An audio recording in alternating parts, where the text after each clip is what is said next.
আল্লাহ রাসূল সাল্লাল্লাহু আলাইহি ওয়াসাল্লাম বলেছেন, কিয়ামতের আগে একটা বড় আলামত দেখা যাবে। আলামতটা কি? তাসলিমুল খাসা। মানুষ বেছে বেছে মানুষকে সালাম দেবে, আর জবাবটাও বেছে বেছে হবে। অনেক সময় দেখবেন হুজুরকে দেখে মানুষ সালাম দেয়, চেয়ারম্যানকে দেখলে সালাম দেয়, এমপি মহোদয়কে দেখলে তো কথাই নাই, 5G গতিতে অটো মুখ থেকে ফরফরায় সালাম বাইর হয়, ঠিক কিনা? একই মানুষ আছে জীবনে কোনো রিক্সাওয়ালা ফকির মিসকিনকে সালাম দিতে চায় না, এরকম লোক আছে না নাই? জোরে বলেন। কপাল পোড়া, কপাল পোড়া। আগে পকেটে পয়সা ছিল না, এখন পকেটে 2টা পয়সা হয়েছে, এখন আপনি সালাম দেন, সালামের জবাবটাও ঠিক মতো নেয় না, ভেটকি মেরে হাতটারে এরকম এরকম এরকম এরকম করে। আল্লাহ নবী বলছেন, আফসোস সালাম, সালামের প্রচার করো, প্রসার করো, ভালোবাসা বাড়িয়ে দিবেন কে? সুন্দর করে জবাব দেন, আসসালামু আলাইকুম ওয়া রাহমাতুল্লাহ।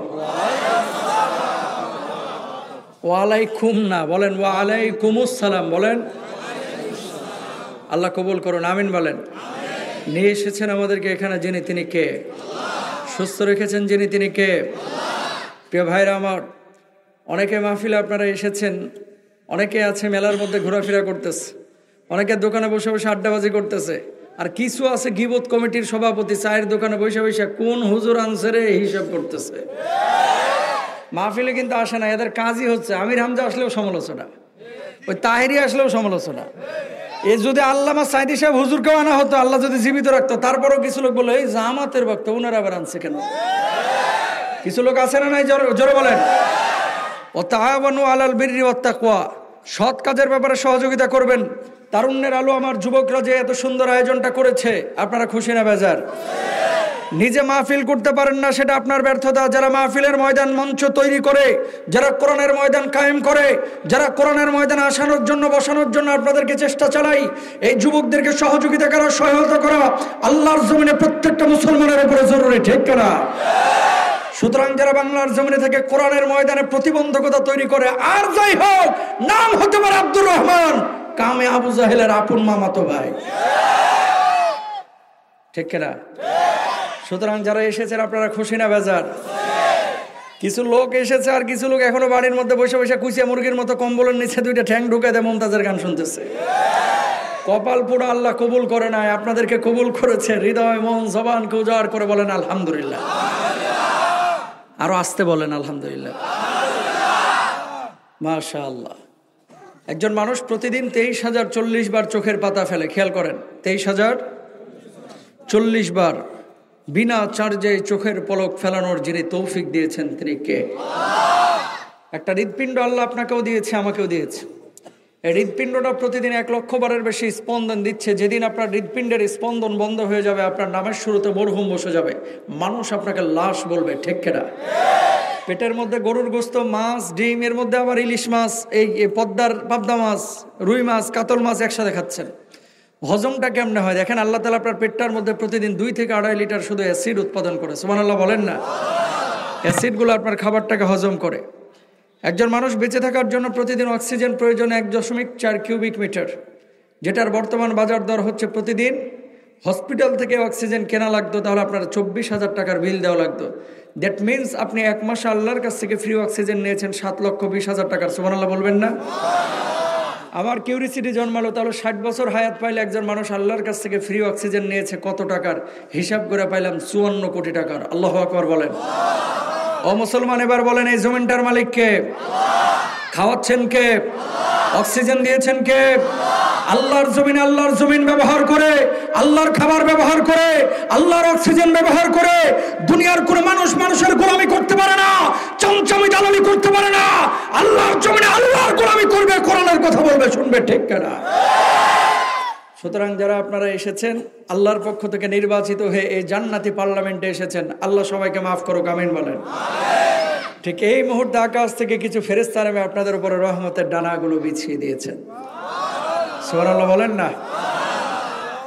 আর আমার আল্লাহ রাব্বুল আলামিন বলছেন, ফেরেশতারা, এই মানুষগুলো আরামের ঘুমকে হারাম করে যারা খড়খোটার উপরে, মাটির উপরে এইভাবে বসেছে, এরা কি করে কি বলে? ফেরেশতারা তখন বলে, আল্লাহ,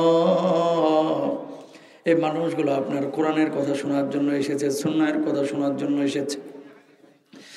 আল্লাহ রাব্বুল আলামিন তখন বলেন, ফেরেশতারা, এই মানুষগুলো কি কখনো আল্লাহরা দেখছে?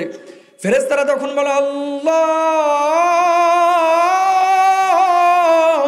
এই মানুষগুলো কখনো আপনারা দেখে নাই, জান্নাত দেখে নাই, জাহান্নাম দেখে নাই। আপনারা না দেখে আপনারা কোরআনকে ভালোবেসে, দ্বীনকে ভালোবেসে কোরআনের ময়দানে এসেছে। আল্লাহ রাব্বুল আলামিন তখন বলেন এই মানুষগুলো দেখলে কি করতো? আল্লাহ আপনার গোলামি, আপনার দাসত্ব বেশি বেশি করতো। এবার আল্লাহ রাব্বুল আলামিন বলেন এই মানুষগুলো কি চায়? আল্লাহ এই মানুষগুলো আপনার কাছে জাহান্নামের আযাব থেকে মুক্তি চায়, জান্নাত কামনা করে। আল্লাহ রাব্বুল আলামিন তখন বলেন ফেরেশতারা রে, তোরা সাক্ষী থাক, আমাকে খুশি করার জন্য বিশুদ্ধ নিয়ত নিয়ে যে মানুষগুলো আমার ময়দানে আসলো কোরআনের কথা শোনার জন্য, আমি আল্লাহ রাব্বুল আলামিন ওই মানুষগুলোর জীবনের গুনাহ খাতাগুলি মাফ করে দিন। শেষ পর্যন্ত থাকবেন তো ইনশাল্লাহ? দোয়া পর্যন্ত কে কে থাকবেন? ভালো লাগুক খারাপ লাগুক একটু হাতটা তুলে বুকের সাহস থাকলে আল্লাহর দেখান দেখে। লিল্লাহি তাকবীর, লিল্লাহি তাকবীর। হাতটা নামান। ঢাকা থেকে এত কষ্ট করে আসছি, গত রাতে প্রোগ্রাম করছি কিন্তু আমি কক্সবাজার, সকালে এসে সল জব করছি ঢাকায় 10টা থেকে, জুমা পড়ায় আবার এই যে এখানে চলে আসছি। সেই কক্সবাজার কোথায় আর চাঁপাইনবাবগঞ্জের শিবগঞ্জ কোথায়? আল্লাহর সাহায্য ছাড়া সম্ভব?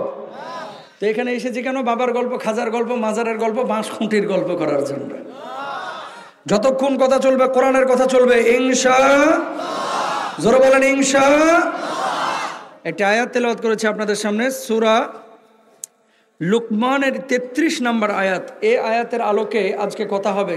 সেই সাথে সারা বিশ্বের বুকে আজকে যে মুসলমানরা নির্যাতিত, কেন মুসলমানদের এই অধঃপতন? মুসলমানের টাকা আছে, মুসলমানের বাড়ি আছে, মুসলমানের দেশ আছে, মুসলমানের অর্থবিত্ত আছে, তারপরে মুসলমান কেন মার খাচ্ছে? এই বিষয়টি নিয়ে আমরা কথা বলবো আল্লাহ তৌফিক দিলে। আল্লাহ কবুল করুন, বলুন আমিন। প্রথমে এই আয়াতে কারিমায় সূরা লুকমানের আয়াতে, এই যে 33 নম্বর আয়াতে আল্লাহ তাআলা 3টা বিষয় আপনাকে ইন্ডিকেট করেছেন। কয়টা? জোরে বলেন। আল্লাহ রাব্বুল আলামিন কি বলছেন খেয়াল করেন। ইয়া আইয়ুহান নাসু তাকু রাব্বাকুম ওয়াখশাউ ইয়াওমান লা ইয়াজজি ওয়ালিদুন আন ওয়ালাদি। বলুন আল্লাহু আকবার।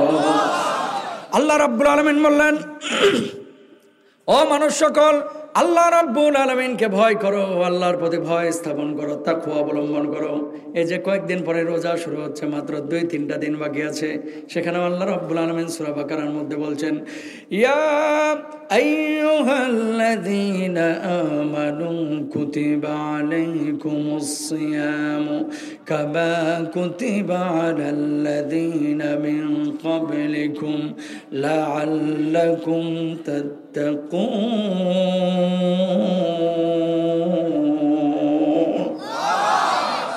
ও ইমানদারেরা, আমি আল্লাহ রাব্বুল আলামিন তোমাদের জন্য রোজাকে ফরজ করে দিয়েছি পূর্ববর্তীদের উপরে যেমন ফরজ করেছিলাম, যাতে করে তোমরা মুত্তাকি হতে পারো। সেখানে আল্লাহ বলল যাতে করে তোমরা মুত্তাকি হতে পারো, আর এখানে আল্লাহ রাব্বুল আলামিন বলছেন ইয়া আইয়ুহান নাস ইত্তাকু রাব্বাকুম, আল্লাহকে ভয় করো। আল্লাহর নবী সাল্লাল্লাহু আলাইহি ওয়াসাল্লামকে সাহাবীরা বললেন ইয়া রাসূলুল্লাহ, আল্লাহ রাব্বুল আলামিনকে ভয় পাওয়া, তাকওয়া অবলম্বন করা। মা মানা তাকওয়া, তাকওয়াটা কি? আল্লাহর নবী মুখে কোনো জবাব দিলেন না, আঙ্গুলটা তুলে বুকের দিকে ইশারা করলে বললেন আত-তাকওয়া হাহুনা, তাকওয়ার জায়গা হচ্ছে অন্তরের জায়গা। বলুন সুবহানাল্লাহ।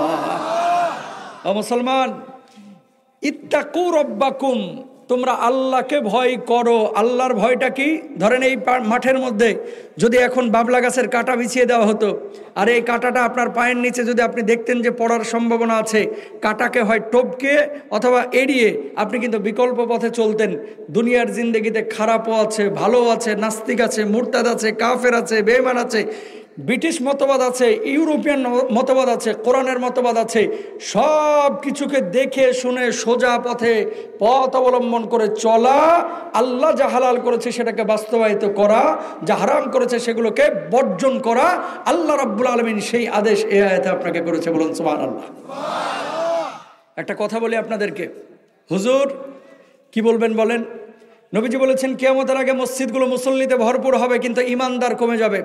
এই বাংলার জমিনে নাম আব্দুর রহমান, অসংখ্য মানুষের নাম আব্দুস সামাদ, নাম জামাল উদ্দিন, নাম আব্দুল করিম, নাম মুসলমানের, কিন্তু কামটা একেবারে টাটকা মুনাফিকের আবু জাহেলের মতো। এরকম লোক আছে না নাই? জোরে বলেন। হৃদয়ে যদি কোনো মানুষের ভয় থাকে, কোরআনুল কারীমের আয়াত এবং নবীজির সুন্নাহ নিয়ে কখনো আউল বাউল ফাউল কোনো কথা বলতে পারে না। প্রিয় ভাইরা আমার, হৃদয়ের মধ্যে আল্লাহর ভয় যদি কোনো মুসলমানের থাকে, সে মানুষটা কখনো জিনা করতে পারে না, সেই মানুষটা কিন্তু আল্লাহর সাথে অবাধ্য আচরণ করতে পারে না। সেই মানুষটা রমজানের মধ্যে এই যে রোজার সময় বাজারের মধ্যে সিন্ডিকেট তৈরি করে জিনিসপত্রের দাম বাড়াইতে পারে না। আল্লাহর ভয় যদি থাকে, আল্লাহর জমিনে আল্লাহর দ্বীন কায়েমের জন্য সেই মানুষগুলো চেষ্টা করবে। ও ভাইরা আবার খেয়াল করেন, আল্লাহ রব্বুল আলামিন যে তাকে ভয় করার কথা বললেন, আজকে বাংলাদেশের জমিনের মধ্যে যারা খেজুরের দামটা বাড়ায় দিয়েছেন, এখন তো উল্টা পাল্টা এমন কথাও শোনা যায় খেজুর না খাইলে কি হয়েছে। আসলে হৃদয়ের মধ্যে আল্লাহর ভয় নাই। আল্লাহর ভয় দাম যদি থাকতো তাহলে উমরার টিকিটের দাম বাড়াইতো না, খেজুরের দাম, চিনির দাম এইভাবে সিন্ডিকেট করে বাড়াইতো না, ঠিক কিনা? আকাম করবে তারা আর সমস্ত খেসারত দিবে জনগণ। কথা বলেন না কেন? আপনাকে বললো বড়ই খাইতে, আর ওই হাজী সাহেবরা মনে হয় বড়ই খাবে নাকি? এরা কিন্তু আঙ্গুর খেজুর ঠিকই খাবে, আর আপনারা বলতেছে বড়ই খেতে। আসলে বড়ই খাওয়া খেজুর খাওয়া ওটা ম্যাটার না, ম্যাটারটা হচ্ছে যে কারা এগুলো তৈরি করতেছে, সিন্ডিকেট তৈরি করে। এই সমস্ত জানোয়ারগুলোকে, জালেমগুলোকে বাংলার জমিনে কেন বিচার করা হয় না, ঠিক না? রমজানে বাজারে এই যে উমরার টিকিট সংকট, যেই টিকিট অন্য সময় থাকে 60,000 75,000, এই টিকিট এখন যারা ঠেকবে মনে করেন 1,20,000 1 লাখ টাকায়। এটা কারা করতেছে? ভারত থেকে যদি 70,000 টাকায় মানুষ উমরা করতে পারে, বাংলাদেশ থেকে কেন পারে না? এখানে একটা প্রশ্ন থাকে কি থাকে না, জোরে বলেন। নবীজি বলেছেন, যখন তোমাদের সামনে ইফতার হাজির হবে তখন প্রথম খাবারটা যাতে করে খেজুর দিয়ে শুরু হয়। খেয়াল করেন তো, খেজুর কোনো মুখরোচক কোনো খাবার না। খেজুর মিষ্টি জাতীয় একটা ডেজার্ট টাইপের খাবার।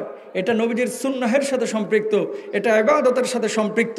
ইবাদতের এই বিষয়টাকে কেউ যদি ঘুরায় পেঁচে নানানভাবে কলা কৌশলে বুঝ দেয় যে খেজুর না খেলে কি হয়েছে, জানতে হবে তার ভিতরে তাকওয়াও নাই, তার ভিতরে এই কোরআন হাদিসের মোটেও কোনো জ্ঞান নাই, ঠিক কিনা ভাইরা?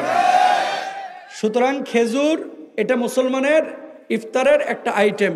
খেজুর এটা সাহরির একটা আইটেম। আল্লাহ রাসূল বলেছেন, কেউ যদি প্রতিদিন সকালবেলায় আজওয়া খেজুর গ্রহণ করে, ওই দিন ওই ব্যক্তিকে সাপেও যদি কাটে, তার সাপের বিষগুলো পানি হয়ে যাবে। সুবহানাল্লাহ বলেন না? আর ওই দিন যদি কেউ তাকে জাদু টনা করার চেষ্টা করে, তাহলে তার জাদুটাও নষ্ট হয়ে যাবে। সুতরাং প্রিয় ভাইরা আমার, বাজারের মধ্যে সিন্ডিকেট তৈরি করা কোনো মুসলমানের আচরণ হতে পারে না। আল্লাহর জমিনে আল্লাহর দ্বীন কায়েমের জন্য যারা চেষ্টা চালায়, তাদের বিরুদ্ধে আচরণ করা কোনো মুসলমানের কাজ হতে পারে না। ও মুসলমান ভাইরা, এই জন্য আল্লাহ রাব্বুল আলামিন সূরা বাকারার মধ্যে কি বলছেন খেয়াল করেন। আল্লাহর জন্য জান আর মাল তোমার কিন্তু প্রস্তুত রাখতে হবে। মাদাল্লাযী ইউকরিদুল্লাহ করদান হাসানান ফায়ুদাইফাহু লাহু আদআফান কাসীরা ওয়াল্লাহু ইয়াকবিদু ওয়া ইয়াবসুতু ওয়া ইলাইহি তুরজাউন।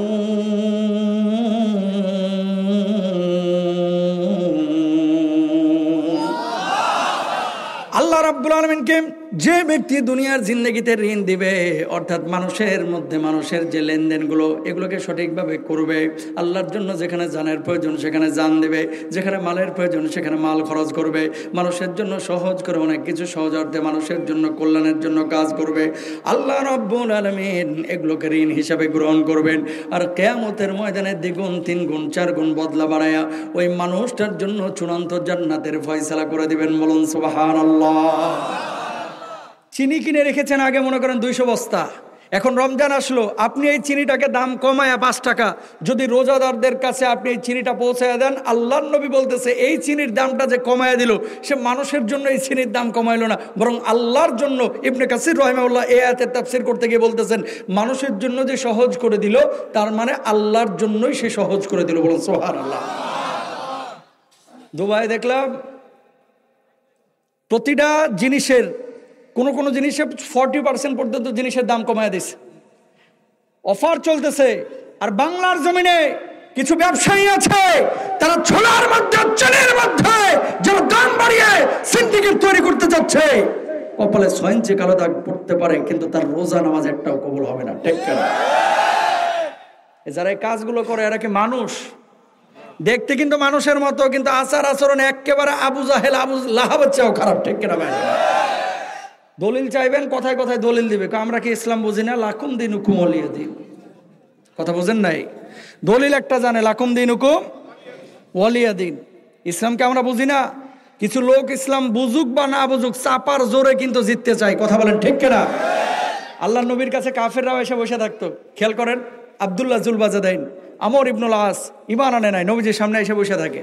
সাহাবীরা বলে, কিরে তোরা তো ঈমান আনিস নাই, তারপরেও কিন্তু কেন এখানে এসে বসে থাকিস? লোকটার চেহারার দিকে তাকাইলেই ভাল লাগে। সুবহানাল্লাহ বলবেন না? কার কথা বলতেছেন? নবীজির কথা। যে ওনার চেহারার দিকে তাকাইলেই ভালো লাগে। আম্মা জান আয়েশা সিদ্দিকা রাদিয়াল্লাহু তাআলা আনহা পূর্ণিমার চাঁদের দিকে তাকাচ্ছেন একবার, নবীজির মুখের দিকে তাকাচ্ছেন একবার, বললেন যে পূর্ণিমার চাঁদের চাইতে আমার নবীজির চেহারাটাই বেশি সুন্দর। সুবহানাল্লাহ বলেন না? কথাটা বলার একটা উদ্দেশ্য আছে। আমর ইবনুল আস আল্লাহর নবীর সামনে বসা, অমনি মৌমাছির মতো ওই যে গুনগুন আওয়াজ শুরু হয়ে গেছে, মানে জিবরিল আমিন ওহী নিয়ে চলে এসেছে। আল্লাহর নবী বলতেছেন, সাহাবীরা রেডি হও। নবীজি সূরাটা কালেক্ট করলেন জিবরিল আমিনের থেকে, বলতেছে একটা সূরা তো নাজিল হয়ে গেল।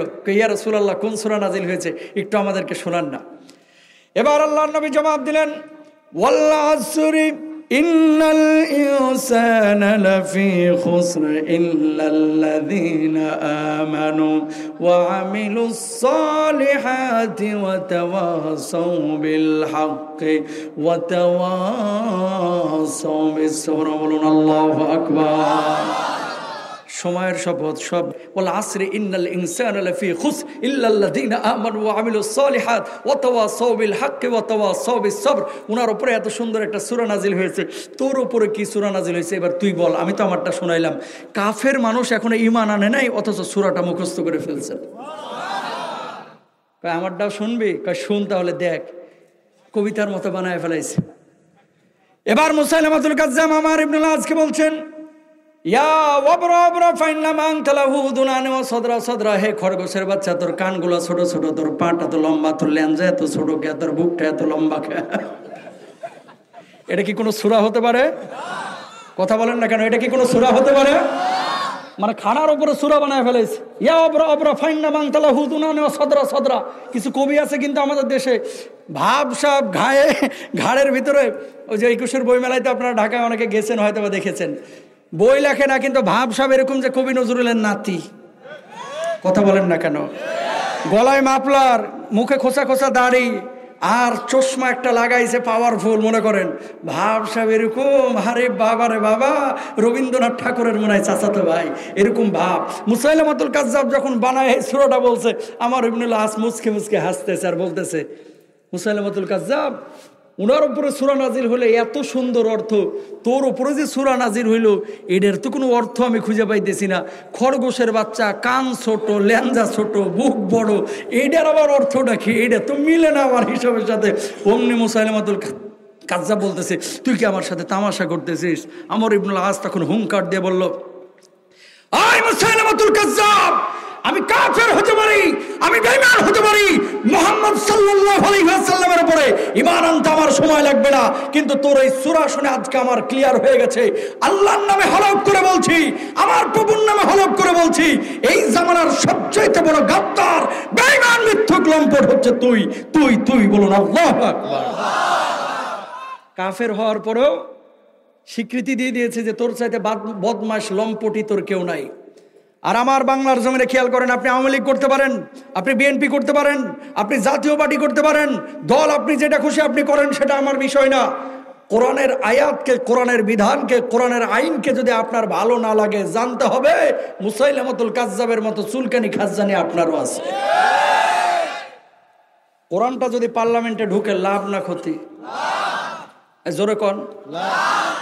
পরিবারে যদি কোরআন ঢুকে লাভ না ক্ষতি? সমাজে কোরআন ঢুকলে লাভ না ক্ষতি? একটা উদাহরণ দিই। গত 5 দিন আগে প্রথম আলো নিউজ করেছে, কি নিউজ করলো যে প্রেমের বিয়ে বেশি তালাক হচ্ছে। আর ঢাকা সিটিতে গত 1 বছরে তালাক সংগঠিত হয়েছে শুধু দক্ষিণ সিটি কর্পোরেশনে 8000। 28% তালাকের কারণ হচ্ছে পরক্রিয়া। নাউজুবিল্লাহ বলেন না? 28% তালাকের কারণ কি? পরক্রিয়া। পরক্রিয়া জায়েজ নাকি না জায়েজ? না জায়েজ। কোরআনটা যদি কোনো মহিলার কলিজার মধ্যে থাকতো, কোনো ছেলের বা কোনো পুরুষের কলিজায় থাকতো, তাহলে কি ও জীবনেও পরক্রিয়া, জেনা, ব্যভিচারে যাইতে পারতো না। তাহলে কোরআন যদি থাকে, সেখানে কোনো ধরনের পাপ আসতে পারে না। উজবেকিস্তানের কথা মনে হয় এলাকার মধ্যে গত মাহফিলে বলেছিলাম। আমি ইমাম বুখারী রাহিমাহুল্লাহর কবর জিয়ারত করে সামারকান্দে আসলাম। জোহরের নামাজে আমি ঢুকেছি মসজিদের মধ্যে, ঢুকে দেখি সবাই মসজিদে নামাজ আদায় করতেছে, পেছনে সমস্ত মুসল্লিদের মোবাইল, জুতা, মানিব্যাগ পেছনে রেখে সামনে নামাজ পড়তেছে। আমি মসজিদে ঢুকে অবাক হয়ে গেছি যে কিরে, জুতা রাখে, মানিব্যাগ, মোবাইল, এত হাজার হাজার শত শত মোবাইল মানিব্যাগ পেছনে রাখার উদ্দেশ্যটা কি? আমি মনে করেছি মনে হয় মোবাইলের চার্জ ফুরিয়ে গেছে, এই জন্য পেছনে রেখেছে। ওমা নামাজের পরে দেখতেছি যার যার মোবাইল মানিব্যাগ সবাই নিয়ে চলে গেল। নামাজে খুজু নষ্ট হবে এই জন্য মোবাইল মানিব্যাগ পেছনে রেখে সামনে নামাজ পড়তেছে। আমি চিন্তা করলাম আল্লাহ বাঁচাইছে যে মসজিদটা ঢাকার গুলিস্তানের কোনো মসজিদ না। কথা বলেন না কেন? আরে চাঁপাইনবাবগঞ্জে, আপনার শিবগঞ্জে বলেন, বাজার মসজিদে যান, অনেকের চামড়ার জুতা যদি অ্যাপেক্সের জুতা দেখছে, আস্তে করে মামু নিজের মতো করে পায়ের মধ্যে ঢুকায় নিয়ে চলে যায়। ঠিক কিনা? আর মোবাইলে তো কথাই নাই, মানিব্যাগ যদি থাকতো কোনো কথাই নাই। তার মানে কি ওই দেশের মধ্যে মোবাইল মানিব্যাগ কেউ চুরি করতেছে না, একমাত্র কারণ কি? জোরে বলেন কি? রংপুরে মাহফিলে গেলাম, এক মাহফিলে যাওয়ার পরে বাথরুমে ঢুকে দেখি কি বদনার গলা ভাঙ্গা, ওই ভাঙা বদনার গলায় এবার শিকল বান্ধা, শিকলের এক প্রান্ত বদনার গলায় আর এক প্রান্ত হচ্ছে ট্যাপের গলায়। তার মানে 25 টাকার ভাঙা বদনা আটকানোর জন্য 200-250 টাকার শিকল এই দেশে ব্যবহার করা লাগে, তাও বাথরুম মোবারকের। কথা বলেন না কেন? তার মানে কি কোরআনটা নাই, চুরি আছে। ও মুসলমান ভাইরা আমার খেয়াল করেন, আল্লাহ রাব্বুল আলামিন এর জন্য বলছেন ওয়াস-সারিকু ওয়াস-সারিকাতু ফাকতাউ আইদিয়াহুমা জাযাআম বিমা কাসাবা নাকালাম মিনাল্লাহ। চোর আর চোরের হাতগুলোকে কেটে দাও। আমার আল্লাহ রাব্বুল আলামিন যে আইনটা কোরআনুল কারীমের মধ্যে চোরদের ব্যাপারে বলেছে, যদি এই আইনটা কার্যকর করা হতো, সরকার যদি 2-1টা চোরকে 0 পয়েন্টে নিয়ে যাইতো বাইতুল মোকাররমের দক্ষিণ গেটে, আর এই চোরের কারণে তার কবজি থেকে হাতটা কেটে দিত, সমস্ত স্যাটেলাইট চ্যানেলগুলোকে যদি বলতো যে আজকে লাইভ দেখা, এখন থেকে চুরি করলে কোরআনের আইন অনুযায়ী কিন্তু হাতের কবজি কেটে দেওয়া হবে। বিশ্বাস করেন 2-1টা ঘটনা এরকম যদি লাইভ টেলিকাস্ট করতো, আগামী 200 বছরও আপনার হালের বলদের দিকে কেউ বাঁকা চোখে তাকানোরও সাহস পাইতো না। ঠিক না? সৌদি আরবে যান, স্বর্ণের দোকান খুলে রেখে নামাজে চলে গেছে, অনেকে হাতেও দেওয়ার সাহস পায় না। মাঝে মাঝে আকাম কুকাম হয়, সেটা আফ্রিকার মানুষ করে, সৌদিয়ানরা না। ও মুসলমান ভাইরা, চুরি বন্ধ করতে কিন্তু আপনার কোরআনের আইন লাগবে, সুদ বন্ধ করতে কোরআনের আইন লাগবে। সমাজ ব্যবস্থা যখন সুদের ওপরে দাঁড়ায় যাবে, ধনী ধনী হইতে থাকবে আর গরিব সমাজের মধ্যে নিষ্পেষিত হতে থাকবে।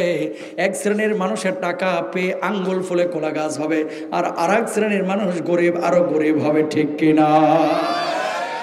আরেকটা উদাহরণ দিই, ধর্ষণ আমাদের দেশের মধ্যে হয়।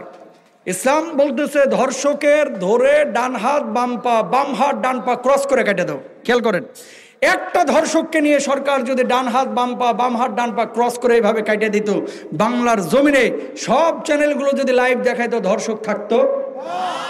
ধর্ষক থাকতো না। তার মানে কি কোরআনুল কারীমের আইন যদি থাকে, সমবন্টন হবে, ধর্ষণ থাকবে না, সুদ থাকবে না, জেনা থাকবে না, ব্যভিচার থাকবে না। কয়েকদিন আগে মুকেশ আম্বানির ছেলের বিয়ে হয়েছে, আপনারা হয়তো বা নিউজে দেখেছেন, অনেকে পত্রিকায়। আরে বাবা রে বাবা, 1250 কোটি রুপি খরচ করেছে। এটা তো হচ্ছে মুকেশ আম্বানি হিন্দু ধর্মের মানুষের কথা, কিন্তু বাংলাদেশে অনেক বিয়ে শাদীর অনুষ্ঠান আছে যেখানে 50 লাখ 60 লক্ষ টাকা পর্যন্ত খরচ করে এই মুসলমানের বাচ্চাগুলো। অনেকের আছে হালাল টাকা, অনেকের আছে হারাম টাকা। যেখান থেকে কথা বলতেছিলাম প্রিয় ভাইরা আমার, আল্লাহর ভয় যদি হৃদয়ের মধ্যে থাকে, সে মানুষটা কখনো পাপ করবে না, সে মানুষটা কখনো জেনা করবে না, সে মানুষটা কখনো আরেকজন মানুষের হক নষ্ট করবে না।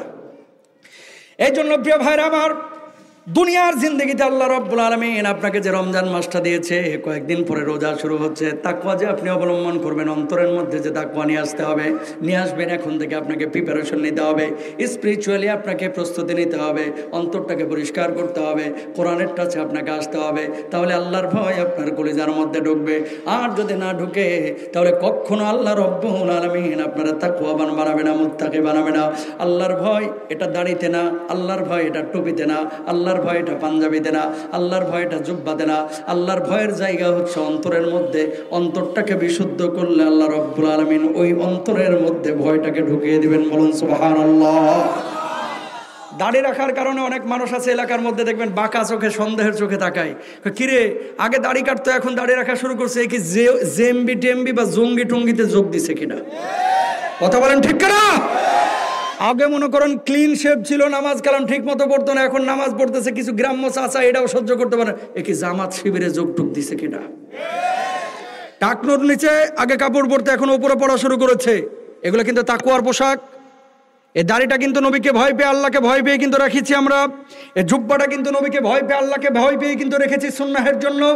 টাকনোর উপরে কাপড় পরছি সেটাও কিন্তু আল্লাহকে ভয় পেয়েই। ও মুসলমান, এই দাড়িটাকে কেউ যদি বলে জঙ্গির দাড়ি, এই টুপিটাকে কেউ যদি বলে জঙ্গির টুপি, এই জুব্বাকে কেউ যদি বলে জঙ্গির জুব্বা, আল্লাহর কসম করে বলছি, দাড়ি রেখে টুপি রেখে জুব্বা পরে 1000 বার জঙ্গির তকমা নিতে রাজি আছি। আল্লাহর কসম, নবীজির গলায় ছুরি চালাইতে আমরা রাজি নই, নবীজির গলায় ছুরি চালাইতে আমরা রাজি নই। ঠিক কিনা? এগুলো কখনো করবেন না, এগুলো হারাম। তাহলে 1 নম্বর এই আয়াতে কারিমে আল্লাহ তাআলা বলতেছে, তোমার হৃদয়ের মধ্যে আল্লাহর ভয় নিয়ে আসো।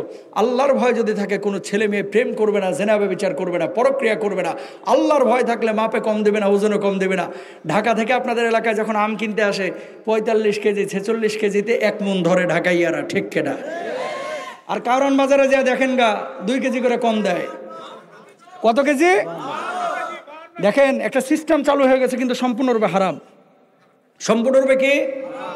এখান থেকে 52 কেজিতে 1 মণ ধরতেছে, আর কারণ বাজারে যা 38 কেজি 39 কেজিতেও আবার বাটখারা মারতেছে। কথা বলেন না কেন? লিচু যখন কিনতেছে 1 2 3 4 5 6 করে একেবারে 120টা 100 করতেছে। আর ঢাকায় যা 90টা 100 80টা 100। যদি বলা হয় 15টা কম দিলেন কেন, এই গুনতে গুনতে একটু একটু ভুল হয়। চিন্তা করেন।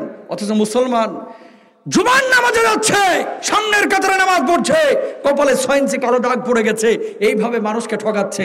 আল্লাহর কসম করে বলি, তুই এইভাবে হারাম খেয়ে 33 বছর যদি নামাজ পড়িস, আল্লাহর জান্নাত তোর জন্য না, কারণ তোর হারাম খায়া খায়া শরীরটাও হারাম হয়ে গেছে, তোর হালাল পেটের মধ্যে ঢুকে নাই। আল্লাহ তোর ইবাদত কবুল করবে না। ঠিক কেন ভাইরা? সুতরাং এই জিনিসগুলো খেয়াল করতে হবে। আল্লাহর ভয়টা আমরা কলিজার মধ্যে আনার চেষ্টা করব ইনশাআল্লাহ। এরপরে 2 নাম্বার কি বলছেন আল্লাহ রাব্বুল আলামিন? ওয়াখশাউ ইয়াওমান লা ইয়াজজি ওয়ালিদুন আন ওয়ালাদি। কিয়ামতের ময়দানে সন্তান বাপের কোনো কাজে আসবে না, বাপ সন্তানের কোনো কাজে আসবে না।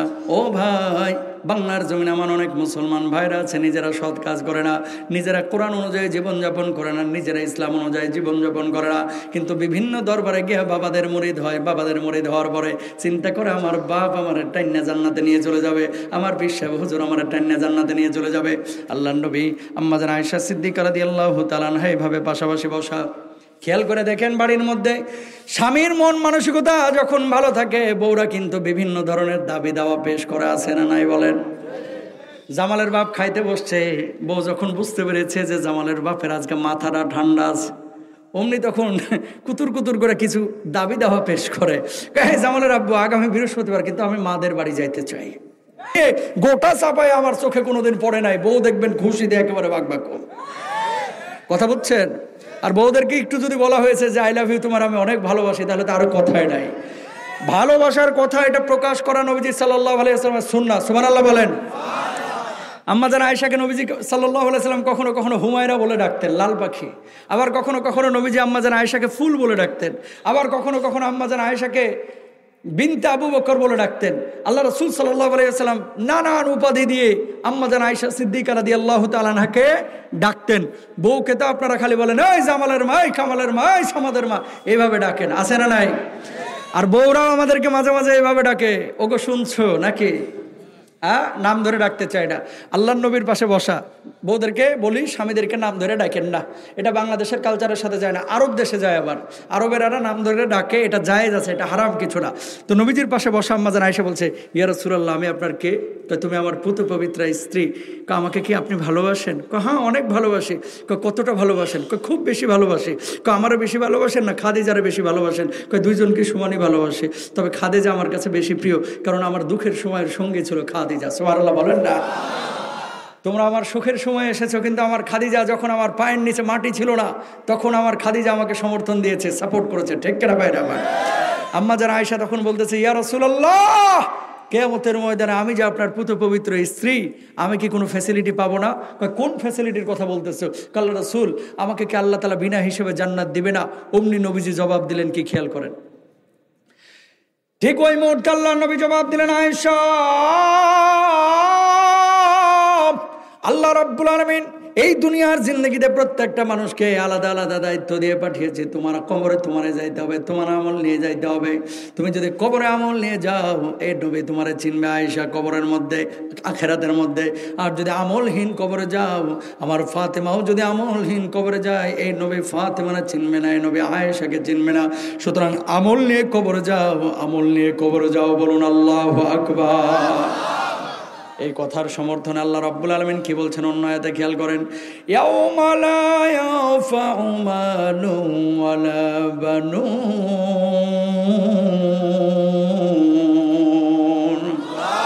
কেউ কারো কোনো উপকার আসবে না কিয়ামতের ময়দানে।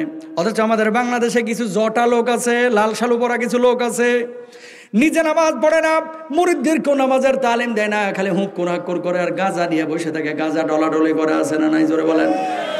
আর কতক্ষণ পর পর গানের কলি মারে, কিরামান কাতিবিন রোজা হাশরের দিন আল্লাহর দরবারে যদি করে অভিযোগ, আমি বলবো দুনিয়ায় ছিলাম খাজা বাবার লোক। খালি কয়ে দেখিস। নাউজুবিল্লাহ বলেন না, জোরে বলেন নাউজুবিল্লাহ। দ্বিতীয় আয়াত, এই আয়াতের সমর্থনে 3 নম্বর আয়াত আসেন। কোরআনুল কারীমের আয়াত দিয়ে আয়াতের কথা, অন্য আয়াতে আল্লাহ রাব্বুল আলামিন কি বলছেন? এই খেয়াল করেন, এই পৃথিবীর বুকে নিঃস্বার্থ যদি আপনারা কেউ ভালোবাসে, আপনার মা, আপনার মা, আপনার মা, এরপর আপনার বাপ, আর কেউ না। কথা বলে না। আরে বন্ধু বান্ধব, যতদিন পকেটে মাল আছে ততদিন বন্ধু বান্ধবের অভাব নাই। টাকা যখন আছে বান্ডেল ভরা পকেটের মধ্যে, সবাই পাশে ঘুরঘুর করে, দেখা হলে সালাম কালাম দেয়। ওরে বাপ রে বাপ, কি মায়া কান্না।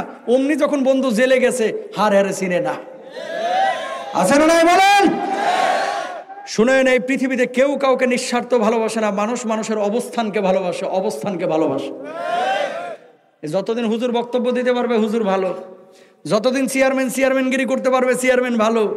নমিনেশন এবার যাকে পাইছে, যে পেয়েছে আপনার এলাকায়, যিনি পার্লামেন্ট মেম্বার, সালাম কালাম আছে, হায় রে সম্মান ইজ্জত। আগামী বছর নমিনেশন না পাইলেও রাস্তায় দেখলে চিনবেও না। পৃথিবীর বুকে নিঃস্বার্থ যদি কেউ ভালোবাসে, আপনার মা, যিনি টাকার হিসাব করে না, সন্তান কি দিল এই হিসাব করে না, সন্তান আমার নারী ছেঁড়া ধন, আমার বুকের মানিক, সে আমার সন্তান, সে আমার কলিজার টুকরা, তাকে আমি ভালোবাসি, এটা হচ্ছে মা। 5-7 জন বন্ধু বান্ধব শিবগঞ্জে যখন আপনারা ওই চমচম খাইতে বসেন, খেয়াল করেন, এক একজনে 4-5টা করে চমচম মারছে, বিল তো একজনটা দিতে হবে, দিতে হবে না? কিছু লোক আছে চমচম খাওয়ার পরে দেখবেন, যখন খাওয়া হয়ে গেছে, খাওয়া শেষে হাতটা মুছে মোবাইল নিয়ে ব্যস্ত। বুঝেন নাই কথা? যখনই দেখবেন খাওয়ার পরে কেউ মোবাইল নিয়ে ব্যস্ত, জানবেন আর মতলব খারাপ, বিল দেওয়ার নিয়ত নাই। কথা বুঝছেন? আর মতলব কি? খারাপ, বিল দেওয়ার নিয়ত নাই। মা এমন একটা সত্তা, যে মা সন্তানের সাথে কোনো হিসাব ছাড়া, কোনো হিসেব নিকেশ ছাড়া সন্তানকে ভালোবাসে, এটা হচ্ছে মা। সেই মা কিয়ামতের ময়দানে কি করবে? এই আয়াতের সমর্থনে আল্লাহ তাআলা অন্য সূরার মধ্যে বলতেছে, খেয়াল করেন। রাব্বুল আলামিন বলছেন, ইয়াউমা ইয়াফিরুল মারউ মিন আখিহি ওয়া উম্মিহি ওয়া আবি ওয়া সাহিবাতিহি ওয়া বানিহি লিকুল্লি ইমরিইম মিনহুম ইয়াউমা ইদিন শাআনুন ইউগনি।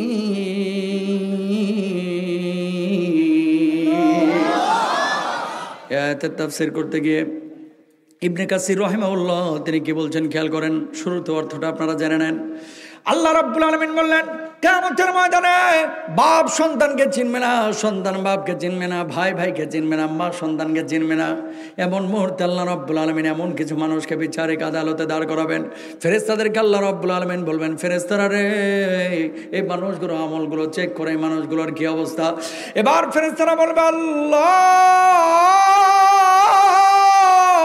এই মানুষগুলো দুনিয়ার জিন্দেগিতে নামাজ পড়েছিল, রোজা করেছিল, হজ করেছিল। আল্লাহ এরা মানুষগুলো, এই মানুষগুলো সৎ কাজ করেছিল, মাত্র 2-3টা নেক আমল হলে তারা জান্নাতে চলে যাইতো। আল্লাহ রাব্বুল আলামিন এবার বলবেন এদের আমলগুলো চেক কর, ভালো করে চেক কর। আল্লাহ 2-3টা নেক আমল হলে জান্নাতে চলে যাইতো।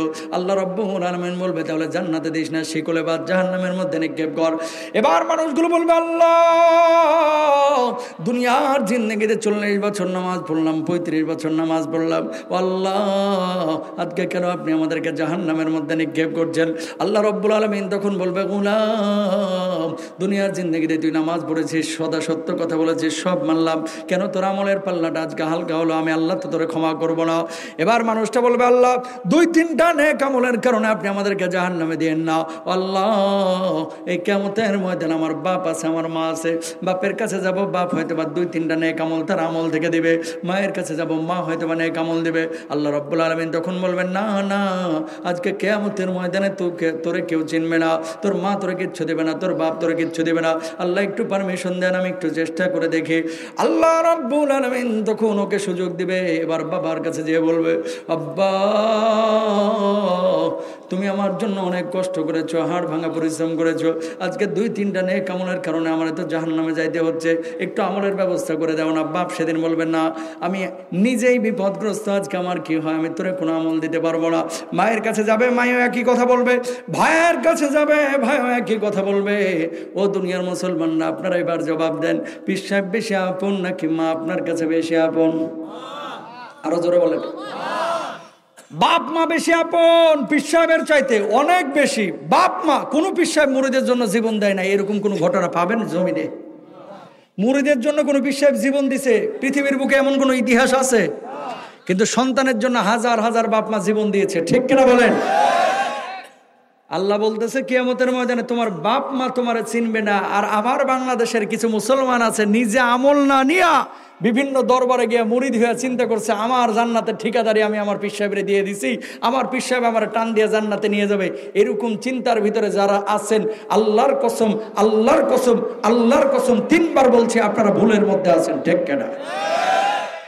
বড় মারাত্মক কথা। আব্দুল্লাহ ইবনে মাসউদ নবীজির পাশে এভাবে পাশাপাশি বসা, ইয়া রাসূলুল্লাহ তাকান, এই জামানার মানুষের ধর্মীয় আবেগ অনেক, কিন্তু ধর্মীয় জ্ঞান মোটেও নাই। বুঝছেন? ধর্মীয় আবেগ আছে কিন্তু ধর্মীয় জ্ঞান নাই। কিশোরগঞ্জে পাগলা মসজিদের পাশে মাহফিল করলাম, 4 মাস পর পর 40 কোটি টাকা করে উঠে। এক হিন্দু মহিলাকে দেখতেছি কানের দুল ফেলতেছে, গলার মালা ফেলতেছে। কি ব্যাপার, আপনি তো অন্য ধর্মের, আপনি এখানে এটা ফেলতেছেন কেন? কই শুনছি এখানে ফেললেই মনের বাসনা পূরণ হয়। নাউজুবিল্লাহ বলেন না। এই বোতলের পানি আমি যদি এখনই বলি যে আমি এটা মদিনা থেকে নিয়ে এসেছি, এটা তুরবাত শিফা মিশ্রিত একটা পানি, এই পানিটা খাইলে আপনার 25 বছরের হায়াত বেড়ে যাবে, রোগ বা বিপদ আপদ সবকিছু ভালো হয়ে যাবে, অনেক মানুষ এটাই বিশ্বাস করবে। কথা বলেন না কেন? এটা বিশ্বাস করবে, অথচ এই সমস্ত জিনিসগুলো বিশ্বাস করা যাবে না। পাগলা মসজিদে এত টাকা আপনারা দিতে বলছে কেডা? চাঁপাইনবাবগঞ্জ থেকে সিলেটে গিয়ে শাহজালাল ইয়ামানী রহিমাহুল্লাহর কবরে অনেকে আপনারা দিয়ে আসেন 5,000 7,000। কেন? ঘরের মধ্যে আপনার বুড়া বাপ মা আছে, মিয়া বুড়া বাপ মারা দেন, আপনার বুড়া বাপ মা আপনার বড় পীরের চাইতেও বড় পীর, ঠিক কিনা ভাই? বাপেরে দেয় না, মায়েরে দেয় না, আর ওখানে যা হুক্কুর হাক্কুর করে মহিষ নিয়ে যা ফরিদপুরে দাঁড়ায় থাকে। কোথায় পাইছেন এই সমস্ত বিষয়? 18 জন নবীর কবর জিয়ারত করেছি আমি। এই কোরআনুল কারিমে 25 জন নবীর নাম আছে। কয়জন জোরে বলেন? 18 জন নবীর কবর সারা পৃথিবীতে সফর করে আমি জিয়ারত করেছি, আলহামদুলিল্লাহ বলেন। কোন নবীর কবরে দেখলাম না কোনোদিন সেজদা দিতে, কোন নবীর কবরে দেখলাম না কোনোদিন একটা টাকা পয়সা দান করতে, কোন নবীর কবরে দেখলাম না উল্টাপাল্টা কাজ কাম করতে। কিন্তু বাংলাদেশের গোলাপ শাহ মাজারে যান, বিভিন্ন উলিয়া উলিয়ার কবরে যান, মাজারে যান, শিরকের আখড়ায় পরিণত হয়েছে এক একটা মাজার, ঠিক কিনা ভাইরা? ইমাম চুরির আখড়ায় পরিণত হয়েছে। এই সমস্ত জায়গায় যাওয়া যাবে?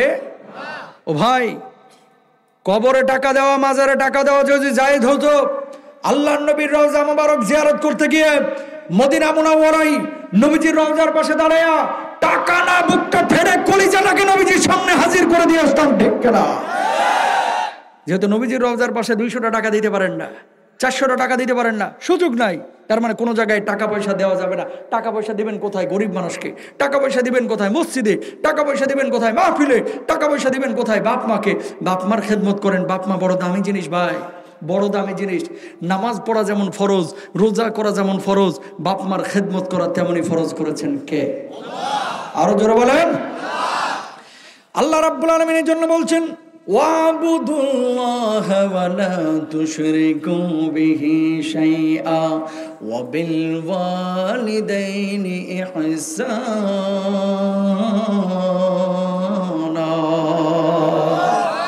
আল্লাহর ইবাদত করো, আল্লাহর সঙ্গে কাউকে শরীক করো না, আর বাপ মার সঙ্গে ভালো আচরণ করো। নামাজ পড়া আমার আল্লাহ রাব্বুল আলামিন আপনার জন্য যেমন ফরজ করে দিয়েছেন, রোজা করা যেমন আল্লাহ রাব্বুল আলামিন তেমনি ফরজ করে দিয়েছেন।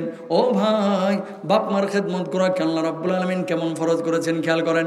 আল্লাহর নবী বসা, কয়েকজন সাহাবী আল্লাহর নবীর সামনে দাঁড়ালো, ইয়া রাসূলুল্লাহ, ইয়া হাবিবাল্লাহ, জিহাদের ময়দানে যাইতে চাই, আপনি যুদ্ধের পারমিশন দেন। আল্লাহর নবী একজন একজন করে যুদ্ধের পারমিশন দিয়ে দিলেন। সবশেষ যে যুবক সাহাবী দাঁড়ানো ছিল, তিনি এবার বলছেন, ওগো নবীজি, আপনি আমার জিহাদে যাওয়ার জন্য পারমিশন দেন। আল্লাহর নবী বললেন, ঘরের মধ্যে কে আছে? আল্লাহর নবী, আমার বুড়িমা আছে। খেদমত করার মতো কেউ আছে নাকি? আল্লাহর নবী, কেউ নাই। তারপর জিহাদে যাইতে চাই সওয়াবের জন্য।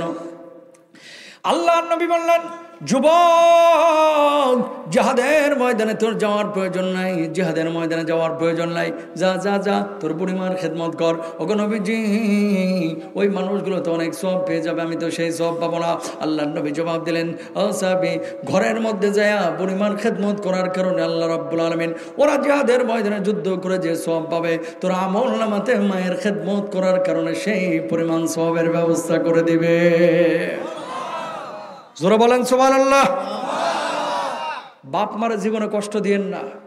নামাজ পড়া, রোজা করা যেমন ফরজ, বাপ মার খেদমত করা তেমনই ফরজ। নিঃস্বার্থ ভালোবেসেছে আপনার মাটা, জীবন বাজি রেখে আপনারা জন্ম দিয়েছে। অনেক সময় ছোট্ট একটা মুরগি রান্না করে মা, আপনারা 4 ভাই গপ গপ করে গোশতগুলো খেয়ে ফেলেছেন। আসরের আগে মা এক টুকরা আলু আর একটু ঝোল দিয়ে ভাত খেয়ে উঠে যায়। কোনোদিন কোনো মা সন্তানকে অভিযোগ করে না, কিরে আমার জন্য এক টুকরা গোশত রাখলি না কেন? প্রত্যেকটা মার কলিজার মধ্যে এই চেতনা আছে, আমার বাজান খাইছে মানে আমার খাওয়া হয়ে গেছে, ঠিক না? ঢাকা থেকে যখন আপনি আসেন, অনেকে আপনার লাগেজের দিকে তাকায়। আরে আপনার এই চাঁপাইনবাবগঞ্জের একজন লোক আমার পরিচিত, ইস্তাম্বুলে, তুরস্কের, এমন রেজাল্ট করেছে এই ভদ্রলোক যে ইস্তাম্বুলে একটা ইউনিভার্সিটির টিচার বানায় দিয়েছে এরদোয়ান সরকারের। সুবহানাল্লাহ বলেন না? চাঁপাইয়ের মানুষ তো মাশাআল্লাহ অনেক মেধাবী, এটা তো আপনারা নিজেরা জানেন আমার চেয়ে বেশি। কেন বললাম এই কথাটা? এই ভদ্রলোকরা আমি বললাম যে, ভাই, কোথায় আপনার মহারাজপুর না কি যেন বলতেছিল, চাঁপাইনবাবগঞ্জের কোথায় মহারাজপুর আর কোথায় ইস্তাম্বুল? তুরস্কে আইসা তা বিশ্ববিদ্যালয়ের টিচার হইলেন।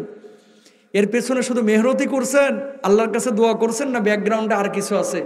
হুজুর, যখনই বাড়ি থেকে বাইর হইতাম, রাজশাহী বিশ্ববিদ্যালয়ে পড়েছি, ঢাকায় এমফিল করেছি, এই করেছি সেই করেছি, মা দেখতাম খালি কান্না করতো, আর আমি হুজুর মায়ের খেদমত করছি, বাড়িতে রান্না বান্নার কাজে সহযোগিতা করতাম। মা যখন ঝাড়ু দিত আমিও ঝাড়ু দিয়ে দিতাম, মা যখন কাজ কাম করতো সহযোগিতা করতাম।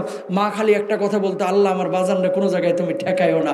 হুজুর মায়ের দোয়ার বদলতে আল্লাহ তাআলা আমার এই জায়গায় পৌঁছে দিয়েছে, আমি বিশ্বাস করেছি। সুবহানাল্লাহ বলেন না? এই চাঁপাইনবাবগঞ্জের মানুষ, মার দোয়াটা বড় কাজে লাগে ভাই। ঢাকা থেকে যখন আসেন, অনেক সময় সন্তান আপনার ব্যাগের দিকে তাকায় থাকে, হাতের দিকে তাকায় থাকে, বউ হয়তো বা লাগেজের দিকে তাকায় থাকে, আপনার বুড়ি মাটা আপনার মুখের দিকে তাকায় থাকে। সৌদি থেকে যখন আসেন, আহা, গত বছর আমার 18টা মাহফিল ছিল দুবাই। মাহফিল করে একটু কেনাকাটা করার জন্য গেলাম মার্কেটে। যাওয়ার পর একজন যুবক দেখতেছি কিনতে কিনতে একেবারে ব্যাগ উঁচু করে ফেলাইছে। ভাই, এত কিনতেছেন কেন? কেমনে নিবেন? হুজুর 4টা বছর পরে দেশে যাচ্ছে। যারাই ফোন দিলাম দেশে, শালিকা বলতেছে মোবাইল এনো, শালা বলতেছে এটা এনো, ভাই বলো সেটা এনো, ছেলে বলে এটা এনো, বউ বলো সেটা এনো। কেউ বললো না যে শুধু তুই আয়, আমাদের কিচ্ছু লাগবে না। হুজুর, দুনিয়া বড় স্বার্থপরের দুনিয়া হয়ে গেছে। আমাকে ওই ঘরে বাপ মা জীবিত আছে? হুজুর আছে। মাল লাগে কিছু কিনলেন না? বলার সঙ্গে সঙ্গে চোখ দিয়ে টপ টপ করে পানি পড়া শুরু হলো। মার্কেটের মধ্যে দাঁড়ায় কাঁদতেছে। কান্দেন কেন ভাই? হুজুর, একটা মানুষ, এই যে মা, আমার মাকে ফোন দিলাম, মা এত মানুষের জন্য এত কিছু কিনতেছি, তোমার জন্য কিছু কিনি মা? মা জবাব দিল, আমার নারী ছেড়া ধন, আমার বুকের মানিক, আমার জন্য কিচ্ছু আনা লাগবে না রে, তুই শুধু আমার বুকে ফিরায়, আমার তোকে দরকার, এর নাম মা, ঠিক কেনা? নিঃস্বার্থ ভালোবেসেছে। দুঃখজনক হলেও সত্য যে পৃথিবীর মানুষ, এই বাংলাদেশ, ভারত, পাকিস্তান, উপমহাদেশ বলেন, মানুষ শিক্ষিত হচ্ছে, কিন্তু দিন দিন মানুষের নীতি নৈতিকতা একেবারে ডাউন হয়ে যাচ্ছে। এই কোটটাই পরা চোর বাড়ছে না কমছে? জোরে বলেন তো। চোর বেড়েছে না কমেছে? শিক্ষিতও বেড়েছে, চোরও বেড়েছে। আগেকার ময় মুরব্বীরা নিজের নাম সিগনেচার করতে পারতো না, কিন্তু আরেকজনের আইল ঠেলে জমিও দখল করতো না, আরেকজনের আম গাছ দখল করতো না, আরেকজনের সম্পদ মারবে কল্পনা করতো না। আর এখনকার কোটটাই পরা 250 কোটি 300 কোটি টাকা চুরি করে নিয়ে যে কানাডার বেগম পাড়ায় বাড়ি করতেছে, এদেরকে আবার সার সার বলে সালামও দিচ্ছে।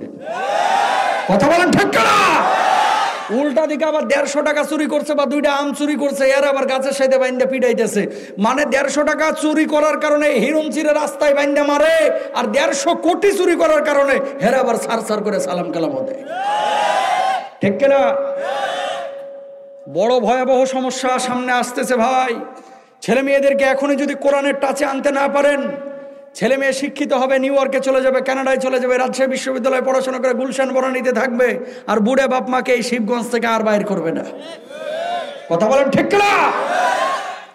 আগারগাঁওয়ের বৃদ্ধাশ্রমে যান, একজন আলেমের বাপ মাকেও পাবেন না, একজন হুজুরের বাপ মাকে পাবেন না, একজন ইমামের বাপ মাকেও পাবেন না, কিন্তু হাজার হাজার হাজার হাজার ডাক্তার, ইঞ্জিনিয়ার, সচিবের বাপ মাকে পাবেন। কারণ কি? ও ডাক্তার ইঞ্জিনিয়ার জানে না আমার বাপ মা আমার জান্নাত, হুজুর জানে তার বাপ মা তার জান্নাত। আগে 5 ভাই ছিল, এক ভাই দেখে না আরেক ভাই দেখছে, আরেক ভাই দেখে না আরেক ভাই দেখছে, আর এখন কেউই বাপ মাকে ঠিক মতো টেক কেয়ার করতেছে না, বাপ মারে বোঝা মনে করা শুরু করছে। ঠিক কেনা ভাই না? হুমা জান্নাতুকা নারুক। নামাজ পড়া শুধু ফরজ না, রোজা করা শুধু ফরজ না, হজ করা শুধু ফরজ না। নামাজ, রোজা, হজ, যাকাত যেমন আল্লাহ তাআলা কোরআনে ফরজ করেছে, আপনার বাপ মার খেদমত করা তেমনি আল্লাহ তাআলা ফরজ করেছে। আপনারা যখন মুসাফা করেন নামাজের পরে, এই মাহফিলের পরে, কিছু বাবার হাত যখন আমার হাতের সাথে ঠেকে, বুকটা মোচড় দিয়ে ওঠে, কান্না আসে, কান্নাটা প্রকাশ করতে পারি না। কেন? এ আমার মতো আপনার মতো তুলতুলে হাত ওই বাপটার ছিল, আপনার জন্য খাটতে খাটতে আজকে হাতগুলা লোহার মতো হয়ে গেছে। আপনার হাতগুলা লোহার মতো হয়ে গেছে। বাপটারে কষ্ট দিয়েন না। বাপ নিজে নতুন জুতা জামা কিনে নাই, কিন্তু আপনার জন্য ব্যবস্থা করেছে। পকেটে টাকাই কুলায় নাই, বাপরে বলছেন যে আব্বা তুমি কিনবা না। অধিকাংশ বাবার জবাব একটাই, দুর্ভোগ, আমার তো গত বছরেরটা এখনো ছিঁড়ে নাই। ঠিক কেন? বাপ মারে কষ্ট দিয়েন না। এক সময় পকেট ভরা টাকা আসবে, কিন্তু বাপ মার থাকবে। বাবা তুমি কেমন আছো ছোট মাটির ঘরে, তোমার কথার হৃদয় মাঝে পড়ছে বারে বারে। বাবা তুমি কেমন আছো ছোট মাটির ঘরে, তোমার কথার হৃদয় মাঝে পড়ছে বারে বারে। বাবা গো বাবা, বাবা গো বাবা, কত আদর কত স্নেহ তোমার কাছে পেলাম, সব কিছু হারিয়ে আজকে নিঃস্ব হয়ে গেলাম। কত আদর কত স্নেহ তোমার কাছে পেলাম, সব কিছু হারিয়ে আজকে নিঃস্ব হয়ে গেলাম। ভালোবাসি তোমায় বাবা, বুকটা যে যাই ছিঁড়ে, তোমার কথার হৃদয় মাঝে পড়ছে বারে বারে। বাবা গো বাবা, বাবা গো বাবা, বাবা তুমি কেমন আছো ছোট মাটির ঘরে, তোমার কথার হৃদয় মাঝে পড়ছে বারে বারে। বলেন রব্বির হামহুমা কামা, সবাই বলেন রব্বির হামহুমা কামা রব্বায়ানি সগীরা। আল্লাহ সবার বাপ মাকে মাফ করুন, জান্নাতুল ফেরদাউস নসিব করুন, বলুন আমিন। তাহলে কোত্থেকে আসলো কথাটা? আব্দুল্লাহ ইবনে মাসউদ রাদিয়াল্লাহু তাআলা আনহু আল্লাহর নবীকে বলতেছে, ইয়া রাসূলুল্লাহ আইয়ু যামবি আকবারু ইনদাল্লাহ, আল্লাহর কাছে সবচেয়ে নিকৃষ্ট গুনাহ কয়টা? আল্লাহর নবী বললেন, পৃথিবীর বুকে 3টা গুনাহ আছে, পৃথিবীর বুকে 3টা গুনাহ আছে যার চাইতে আর নিকৃষ্ট গুনাহ নাই। আল্লাহু আকবার বলেন। 1 নম্বর আল্লাহর নবী বললেন, আনতা জাআলা লিল্লাহি নিদ্দান ওয়া হুয়া খালাকাক, আল্লাহ রাব্বুল আলামিন তোমারে বানাইছে অথচ আল্লাহর সঙ্গে তুমি শিরক করলা, এর চাইতে নিকৃষ্ট গুনাহ আর নাই। ও ভাই, পিশাবের মাজারে গিয়ে সিজদা করা যেমন শিরক, বিজ্ঞানের কিছু থিওরি আছে যেগুলোকে বিশ্বাস করাও শিরকে আকীদা, সেগুলোও কিন্তু কুফরে আকীদা। ট্রান্সজেন্ডার ইস্যুটা নিয়ে পশ্চিমা বিশ্বের মুসলমানরা বলতে, পশ্চিমা বিশ্বের ওই হাইওয়ানগুলো কি বলছে, নারী এবং পুরুষ যখন পেটের মধ্যে থাকে তখন তাদের কোনো লিঙ্গ থাকে না, জন্মের পরও তাদের কোনো লিঙ্গ থাকে না। প্রাপ্তবয়স্ক হওয়ার পরে মনে মনে কোনো নারী যদি বলে আমি নারী তাহলে সে নারী, মনে মনে কেউ যদি বলে আমি পুরুষ তাহলে সে পুরুষ। আর কোরআন বলতেছে কি, খেয়াল করেন, ইয়াহাবু লিমান ইয়াশাউ ইনাসান ওয়া ইয়াহাবু লিমান ইয়াশাউ যুকুর।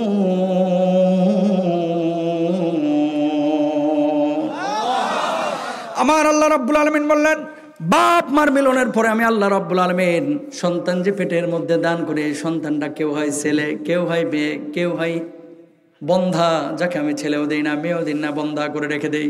আলী রাদিয়াল্লাহু তাআলা আনহু বসা, এমন মুহূর্তে একজন সাহাবী এসে বললেন, আলী, এমন কিছু মানুষ আছে যারা তো তৃতীয় লিঙ্গে, যারা হিজড়া, এরা ছেলে নাকি মেয়ে, আমরা বুঝবো কিভাবে?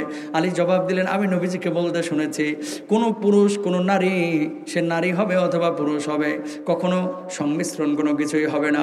লজ্জাস্থান দেখতে হবে, সে যদি নারীর মতো অঙ্গ দিয়ে পেশাব করে তাহলে সেই হিজড়া, পর্দা করবে নারীর মতো, সম্পদ পাবে নারীর মতো, নামাজ পড়বে নারীর মতো।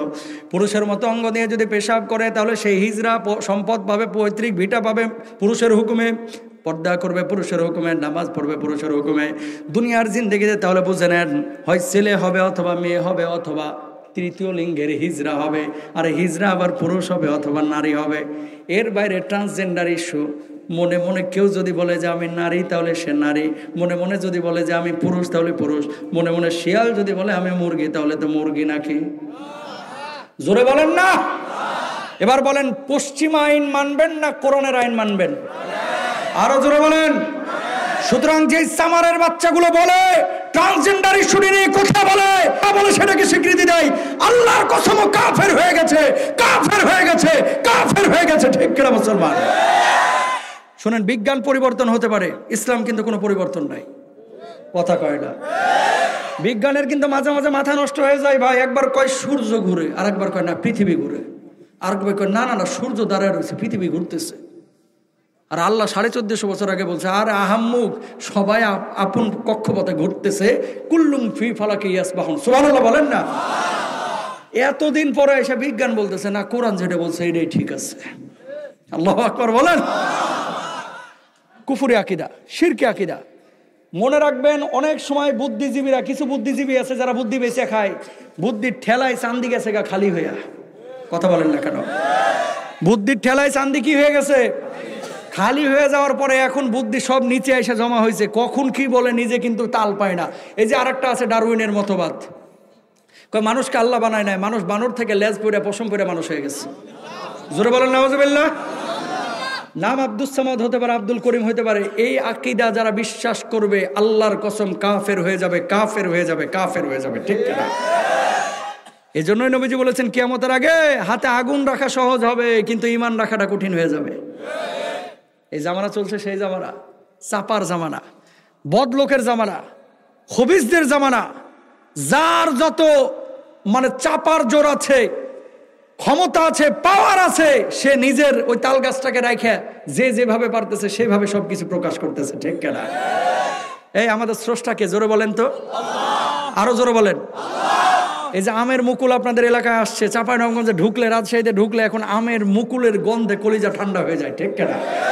খেয়াল করেন, খেয়াল করেন, খুব মনোযোগ দেন। আম থেকে, এই মুকুল থেকে দেখবেন যে 1 মাস পরে আমের একটা কোড়ালি বাইর হবে, এটা 2 মাস পরে একটু বড় হবে। তখন যদি আপনি চাকু দিয়ে কাইটা একটু লবণ মরিচ দিয়ে মাখায় খান, একটা স্বাদ, হালকা টক, হালকা তেতো তেতো ভাব, ঘ্রাণটা কিন্তু মজার। 4 মাস পরে যখন জ্যৈষ্ঠ মাসে আমটা পাকতেছে, খেয়াল করেন, আমের উপরে যেন কে মেকআপ করে রাখছে, কোনোটা হলুদ, কোনোটা লাল। ঘরের মধ্যে নিয়ে যা ল্যাংড়া আম ছিলতেছেন, একটা ঘ্রাণ। রূপালি আম ছিঁড়তেছেন, আর একটা ঘ্রাণ। ফজলি সুরমা ছিঁড়তেছেন, আর একটা ঘ্রাণ। গোপাল ভোগ আবার বলতেছে আমি কি দোষ করলাম, আমার কি ক্ষমতা কম নেই, ছিঁড়েই দেখ। ওমা ছিঁড়ছেন, দেখে এ তো আরো বা স্বাদ, আরো ঘ্রাণ। সুবহানাল্লাহ কোন না? এই যে একটা আমকে মুকুল থেকে বাইর করে জ্যৈষ্ঠ মাসে গিয়ে আমটা পাকতে হবে, একজন নিয়ন্ত্রণ যদি না করে তাহলে কি এই জ্যৈষ্ঠ মাসে গিয়ে আম পাকতো ওই আগামী রমজানের যে পাকতো, ঠিক না? এই আমটাকে যদি নিয়ন্ত্রণ না করতো তাহলে কি হইতো, ওই মুকুল থেকে বাইরে ঠাস করে নিচে পড়ে যাইতো, ঠিক না? গাছ যতটুকু ধারণ করতে পারবে, খেয়াল করেন আল্লাহ এখানেও কি টেকনোলজি লাগাইছে। যতটুকু মুকুল যা আসে ততগুলো আম কিন্তু হয় না, যতগুলো মুকুল আসতো ততগুলো আম যদি আল্লাহ দিত গাছ টিকতো না। তাহলে কি করতেছে আল্লাহ তাআলা, এখানে একটা প্রযুক্তি লাগাই দিছে, কতটুকু এই গাছটা নিতে পারবে ওই প্রযুক্তি, ওই থার্মোমিটার, ওই ক্যাপাসিটি আল্লাহ তাআলা ওই গাছটার মধ্যে ইলহাম করে দিয়েছে যে এগুলোরে ছাড়িয়ে দেয় আর বাকিগুলোরে কোলে পিঠে করে মানুষ কর। জ্যৈষ্ঠ মাসে আমার চাঁপাইনবাবগঞ্জের মানুষ এটারে ছিঁড়ে ছিঁড়ে খাবে আর ঢাকায় বিক্রি করবে। কথা বলেন ঠিক কিনা? তো ইশারা কার? এই যে আপনাদের পদ্মায় মাঝে মাঝে ইলিশ পান না আপনারা, খেয়াল করেন ইলিশ মাছের মগজের মধ্যে একটা স্বাদ, মাথার মগজে, পিঠের মাছে আর একটা স্বাদ, পেটের মাঝে আর একটা স্বাদ, ওমার ডিমের মধ্যে আবার আর একটা স্বাদ লাগাইছে, লেজটাকে আবার যদি মরিচ দিয়ে ভর্তা করেন আবার আর একটা স্বাদ। ইশারা কার? তার মানে একজন আল্লাহ আছে। এখন ডারউইনের মতবাদ যারা বলে যে আল্লাহকে বিশ্বাস করে না, যে আল্লাহ মানুষকে বানায় নাই, মানুষ এমনি এমনি হয়ে গেছে, তাদেরকে আল্লাহ তাআলা জবাব দিচ্ছে কি সূরা মুমিনুনের মধ্যে। খেয়াল করেন রব্বুল আলামিন বলছেন ওয়ালাকাদ খালাকনাল ইনসানা মিন সুলালাতিন মিন তিন। আমার আল্লাহ রাব্বুল আলামিন বললেন আমি মানুষকে মাটির উপাদান দিয়ে বানাইছি। অন্য আয়াতে আল্লাহ রাব্বুল আলামিন বললেন মানুষকে আমি শুকনো ঠনঠনে মাটি দিয়ে বানাইছি। কিভাবে বানাইলাম খেয়াল করেন, আল্লাহ সেই জবাবও দিচ্ছেন সুম্মা খালাকনাল নুতফাতা আলাকাতান ফাখালাকনাল আলাকাতা মুদগাতান ফাখালাকনাল মুদগাতা ইদামা ফাকাসাউনাল ইদামা লাহমা।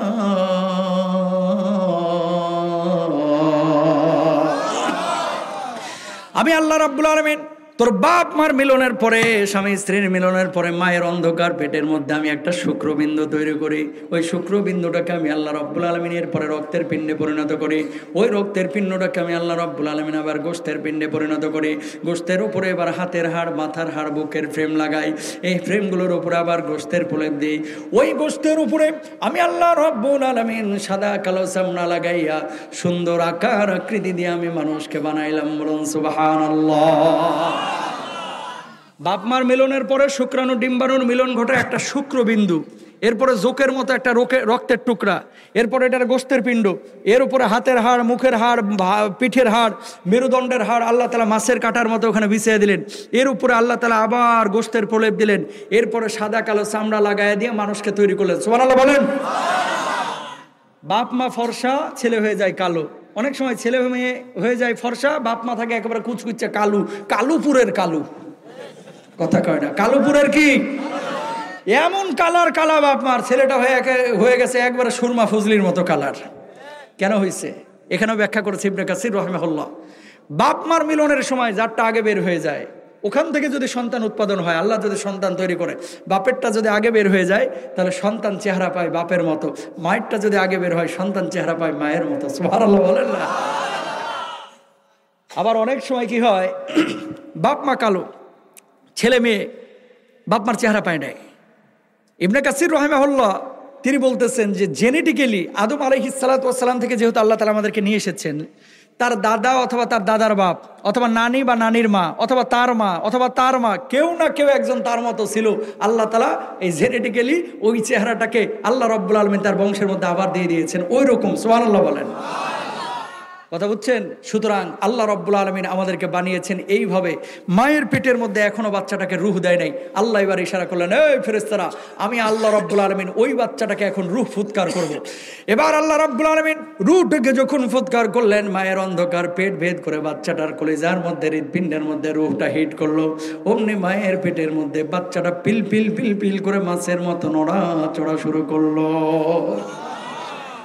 বাচ্চাটা যখন নড়াচড়া শুরু করেছে, এবার মা স্বামীর কাছে এসে বলতেছে, কি যেন নড়তেছে পেটের মধ্যে। আবার তার মার কাছে ফোন দিচ্ছে, আম্মু কামিং সুন, তোমার নাতি কিন্তু আসতেছে। আল্লাহু আকবার। যেই মা তার মাতৃত্বের স্বাদ পেয়েছে, এই মার চাইতে সুখের কোনো মুহূর্তের এই মুখোমুখি যেই মা মাতৃত্বের স্বাদ পায় নাই, সে মা বুঝবেও না, ঠিক কিনা? এবার আল্লাহ তাআলা কি বললেন, এই ফেরেশতারা রেডি হ।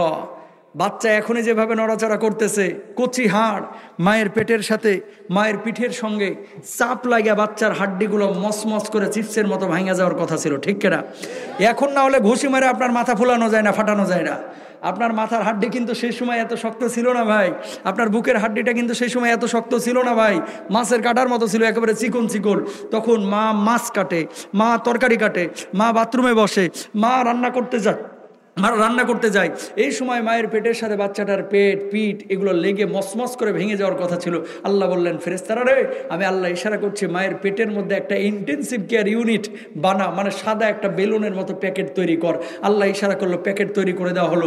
এর ভিতরে 2-2.5 লিটার পিচ্ছিল পানি দিয়ে দে, পানিও দিয়ে দেওয়া হলো। আল্লাহ এখন কি করব? কয় বাচ্চাটারে ভাসায় দে। বাচ্চাটারে যখন ভাসিয়ে দেওয়া হলো, মা ডানে যায়, বাচ্চা একাই বামে চলে যায়, মা বামে যায়, বাচ্চা একাই ডানে চলে আসে। মা বসে, বাচ্চা উপরে এসে ঘাপটি মেরে বসে থাকে, মা দাঁড়ায়, বাচ্চা নিচে গিয়ে ঘাপটি মেরে বসে থাকে।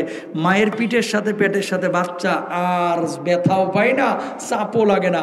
আল্লাহ রাব্বুল আলামিন বললেন, খাউন দাউন তো দেওয়া দরকার, মায়ের নারীর সাথে সন্তানের নারীটা মিলিয়ে দেয়। আমি আল্লাহ হায়েজের রক্তটা বন্ধ করে দিলাম। মা এবার যা খাবে, খাবারের একটা অংশ বাচ্চার রূহটার জন্য, বাচ্চার পেটের জন্য, আর একটা অংশ মায়ের পেটের জন্য। সুবহানাল্লাহ। প্রযুক্তি কার? আরো জোরে বলেন, কার? বলার একটা উদ্দেশ্য আছে।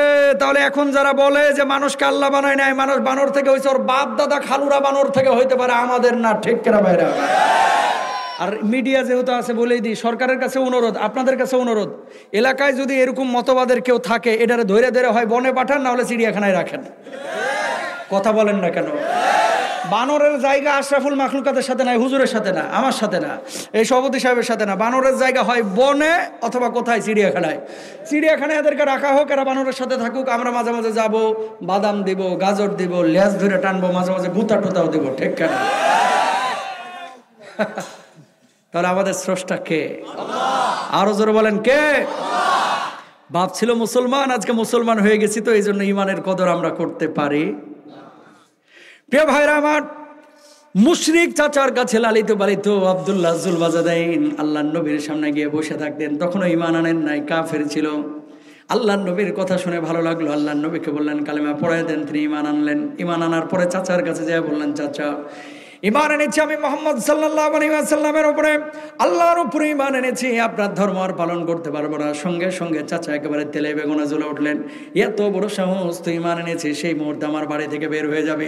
ও চাচা, বাড়ি থেকে বের হতে পারবো, কোনো সমস্যা নাই, কিন্তু ঈমান ছাড়তে পারবো না। কই পৈতৃক ভিটা কিন্তু দেওয়া হবে না, খামারের উঁটগুলোও কিন্তু দেওয়া হবে না। কই খামারের উঁট আমার দরকার নাই, বাড়ি আমার দরকার নাই, সম্পদ আমার দরকার নাই। আল্লাহর নামে শপথ করে বলতেছি, যে ঈমানের নূর আমার কলিজার মধ্যে ঢুকেছে, ঈমান আমি তরক করতে পারবো না। সঙ্গে সঙ্গে চাচা বলতেছেন, যা যা যা, আমার সামনে থেকে দূর হয়ে যা। যখন তিনি বের হয়ে যাচ্ছেন, এবার চাচা বললেন, পরনের যে জামা কাপড়টা আছে, জামা কাপড়টা এই মুহূর্তে খুলে দিবে। আব্দুল্লাহ জুলবাজাদাইন বললেন, চাচা আল্লাহর দোহাই লাগে, জামা কাপড়টা আপনি খুলে নেবেন না, কারণ আমার লজ্জা স্থান উন্মুক্ত হয়ে যাবে। চাচা যখন এই কথা বলল, আব্দুল্লাহ জুলবাজাদাইন তখন এই কথা শুনলো না, রিকোয়েস্ট শুনলো না, বললো যে এই জামা কাপড়টা আমি কিনে দিয়েছি, তুই এই মুহূর্তে খুলে দিবি অথবা ঈমানটা ছাড়বে। সঙ্গে সঙ্গে আব্দুল্লাহ জুলবাজাদাইন তার জামা কাপড়টা খুলে উলঙ্গ হয়ে গেলেন। বলুন আল্লাহু আকবার। এবার এই উলঙ্গ শরীর নিয়ে বুড়িমার কাছে গেলেন। যাওয়ার পরে বললেন, মা, ঈমান আনার কারণে আমার চাচা আমার এই অবস্থা করেছে। মা দেখো দেখো, ও মা, তোমার কাছে একটা চাদর হবে নাকি? এই চাদরটা দিয়ে কোনো মতে লজ্জা স্থান রেখে আল্লাহর নবীর বাড়ির দিকে আমি যাব। আল্লাহর নবীর কাছে গেলেন। যাওয়ার পরে তখন দেখতে পেলেন আল্লাহর নবী তাহাজ্জুদের নামাজের জন্য জাগ্রত হয়েছে। তাহাজ্জুদের নামাজের সালাম ফিরানোর পরে আল্লাহর নবী দেখতে পেলেন একজন যুবক বাড়ির সামনে দরওয়াজার সামনে দাঁড়িয়ে কাঁপাকাঁপি করতেছে। আল্লাহর নবী বললেন, যুবক তোমার কি নাম? এবার ওই যুবক জবাব দিলেন, ওগো নবীজি, আমার নাম হচ্ছে আব্দুল্লাহ, ইমান আনার কারণে আমার চাচা আমার এই অবস্থা করেছে, আমার বাড়ি সম্পদ সব কিছু কেড়ে নিয়েছে, কিন্তু আমি ইমান ছাড়ি নাই। আল্লাহর নবী বললেন, আব্দুল্লাহ এই জায়গায় দাঁড়া, আমি ঘরের মধ্যে থেকে আসছি। নবীজি একটা চাদর নিয়ে এসে আব্দুল্লাহর গায়ের উপরে ছড়ায় দিলেন, বিছিয়ে দিলেন, আর বললেন, আব্দুল্লাহ রে, আজকে থেকে আমি নবী এই চাদরের মালিক আমি তোরে বানায় দিলাম। বলুন আল্লাহু আকবার। এবার এই সাহাবী দেখেন, মাত্র একদিন হয়েছে ঈমান আনা। আল্লাহ নবীকে বললেন, ওগো নবীজি, বাড়ি ছাড়লাম, খামারের নোটগুলো ছাড়লাম, সম্পদগুলো ছাড়লাম, কলিজার মধ্যে আমার কোনো ব্যথা নাই, আপনার কাছে একটা আরজি আছে, আপনি শুনবেন নাকি? আল্লাহর নবী বললেন, বল বল, কি আরজি আছে? আল্লাহর কাছে একটু দোয়া করেন, আল্লাহ যেন আমার শাহাদাতের মওত দান করে। নবীজি এবার দোয়া করলেন, আল্লাহ আমার আব্দুল্লাহকে আপনি শাহাদাতের মওত দান করেন, আব্দুল্লাহর রক্ত আপনি কাফের বেঈমানদের জন্য হারাম করে দিন। এবার সাহাবী বললেন, ওগো নবীজি, ঈমান আনলাম, শাহাদাতের তামান্না নিয়ে আপনার কাছে দোয়া চাইলাম, কিন্তু আমার রক্ত কাফের বেঈমানদের জন্য কেন হারাম করলেন? আল্লাহর নবী জবাব দিলেন, আব্দুল্লাহ রে, কেউ যদি শাহাদাতের তামান্না নিয়ে ঘরের বিছানাতেও মারা যায়, আল্লাহ রব্বুল আলামিন ওই ব্যক্তিকেও শাহাদাতের মর্যাদা দিয়ে দেন। জোরে বলেন না সুবহানাল্লাহ। ঈমান এনেছে মাত্র একদিন, বয়স কত? মুসলিম, মানে ঈমান আনার বয়স কয়দিন? এখনই শাহাদাতের তামান্নার জন্য নবীজির কাছে শাহাদাতের জন্য দোয়া চাইছেন। আর আমার বাংলাদেশের 66 বছরের বুড়া, 40 বছরের যুবক অথবা মধ্যবয়স্ক পুরুষ, 80 বছরের বুড়া মানুষ নামাজ পড়ে কিন্তু শাহাদাতের তামান্না কলিজার মধ্যে নাই। দিন কায়েম করতে গিয়ে রাজপথে রক্ত দেওয়ার তামান্না কলিজার মধ্যে নাই, ঠিক কিনা? এগুলো আনা দরকার আছে না? কয়েকদিন পরে জিহাদের ডাক পড়েছে, তাবুকের যুদ্ধে আব্দুল্লাহ জুলবাজাদাইন চলে গেছে, সব সাহাবীদের সাথে বসা, হঠাৎ জ্বরে আক্রান্ত হয়ে দুনিয়া থেকে বিদায় নিয়ে চলে গেছেন। ইন্না লিল্লাহি ওয়া ইন্না ইলাইহি রাজিউন। মাগরিবের নামাজের পরে আবু বকর বেলালের মতো সাহাবীরা ওনার লাশটাকে গোসল দিচ্ছেন। আল্লাহর নবী ওই দিক দিয়ে হেঁটে যাচ্ছে, এই কার লাশ গোসল দিচ্ছ? আল্লাহর নবী, আপনার সাহাবী আব্দুল্লাহ জুলবাজাদাইন দুনিয়া থেকে বিদায় নিয়ে চলে গেছে। নবীজি বললেন, এটা কেমন কথা? আমি তো কিচ্ছু জানি না। নবীজির মনটা খারাপ হয়ে গেল, চোখ দিয়ে টপ টপ করে পানি পড়তেছে। আল্লাহর নবী বলছে, আব্দুল্লাহ নাই, আবু বকর তার গোসল করাচ্ছ ভালো কথা, খবরদার তার জানাজার নামাজ কেউ পড়াইবে না। নবীজি এমন কথা তো কোনো সাহাবীর ব্যাপারে আপনি বলেন না। আল্লাহর নবী জবাব দিলেন, আমার আব্দুল্লাহর জানাজার নামাজের ইমামতি আমি নবী নিজে করব। লাভ না ক্ষতি? ইমামতি করার পরে নবীজি এবার কবরের মধ্যে সবার আগে নামছে, লাশটা আমার হাতে দাও। আবু বকর এই পাশে নামো, ওমর এই পাশে নামো, কবরে একটা পৃথিবীর শ্রেষ্ঠ 3 জন মানুষ কবরের মধ্যে নামা। লাশটা নিয়ে নবীজি আকাশের দিকে তুলে বলছেন, ও আরশের মালিক আল্লাহ, আমি আব্দুল্লাহর উপরে খুশি হয়ে গেছি, ও আল্লাহ তুমি আব্দুল্লাহর উপরে খুশি হয়ে যাও। আর কিছু লাগে পৃথিবীতে?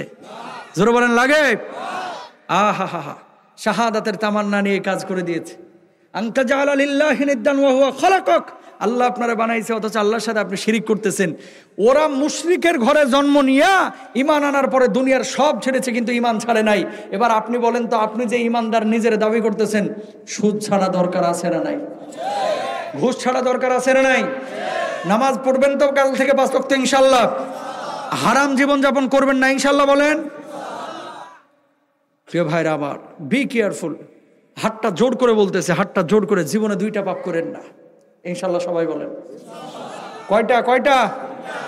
এই 2টা পাপ আল্লাহর আদালতে অজামিনযোগ্য অপরাধ, আল্লাহ কখনো ক্ষমা করবে না। 1 নাম্বার শিরিক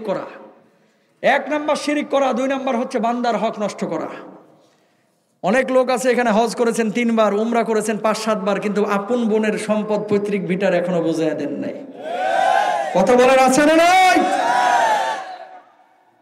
ইতিকাফ করে প্রতি বছর, তাবলীগেও যায়, আবার চরমনার মাহফিলেও যায়, ইসলামী আন্দোলনের সাথেও জড়িত আছে, বড় ভাইয়ের সম্পদ এখনো বুঝাইয়া দিল না। কয় আব্বা আমারে লিখে দিছে।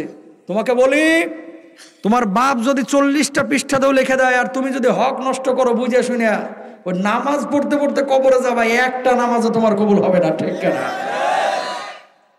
জীবনও কোনোদিন মানুষের হক আমরা নষ্ট করবো না ইনশাআল্লাহ। 2 নাম্বার নিকৃষ্ট পাপ।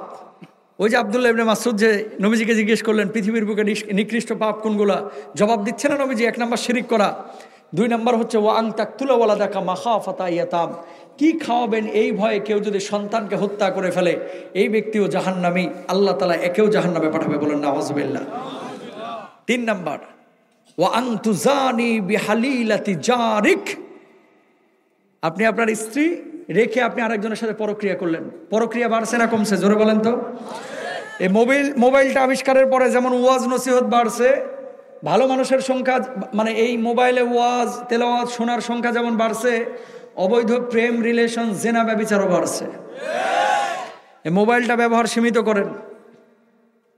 যেই বউ আপনার কপালে আছে, ধরেন যারা বিয়ে করেছেন, এটার শ্রেষ্ঠ স্ত্রী মনে করবেন। মনে রাখবেন, আপনি আপনার এই দুই চোখ এবং অন্তরটাকে যদি কন্ট্রোল করতে পারেন যে আমার স্ত্রী আমার পৃথিবীর সেরা স্ত্রী, এর চাইতে ভালো স্ত্রী পৃথিবীর বুকে আর নাই, আল্লাহর কসম আপনার চোখটা আরেকজনের বউয়ের দিকে পড়বে না। কথা বলেন না কেন? আমার মা বোনদেরকেও বলবো, আপনি যদি আপনার স্বামীকে মনে করেন যে আপনার স্বামী সেরা স্বামী, আপনার নজরটা আরেকজনের স্বামীর দিকে পড়বে না। সুতরাং স্বামী এবং স্ত্রী দুইজনকে নিয়ন্ত্রণ করবেন,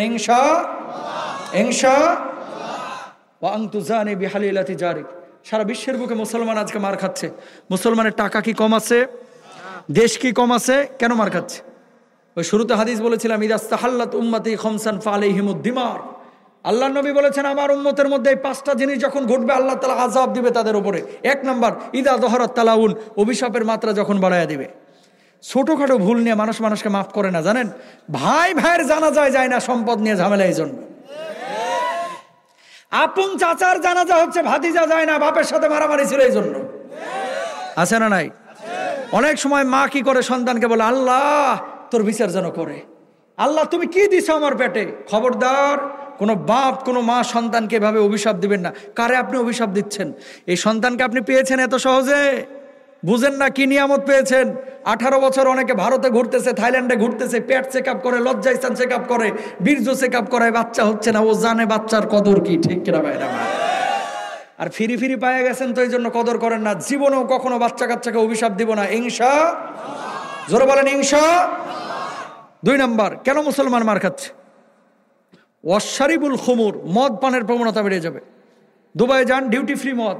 সৌদি আরবে সিনেমা হল চালু করে দিয়েছে। 1,20,00,000 টিকিট শুধু 1 বছর বিক্রি করেছে সৌদি আরবে। নাউজুবিল্লাহ বলেন। সৌদি আরবের মতো জায়গায় সিনেমা উন্মুক্ত। দুবাইয়ে আমি আর শাহেখ আহমদুল্লাহ একটা হোটেলে বসা। শাহেখ একজন বই লিখছে, আরবি কিতাব, উল্টায় দেখতেছে হোটেলের মধ্যে। একজন গোয়েন্দার লোক এসে বলতেছে, তোর এখানে কি করিস? আরবিতে বলতেছে। আমরা তো আরবি কিতাবটা দেখতেছি, উনি লিখেছে তাই, কোরআন হাদিসের কিতাব, ব্যাখ্যা স্বরূপ কিছু লিখেছে।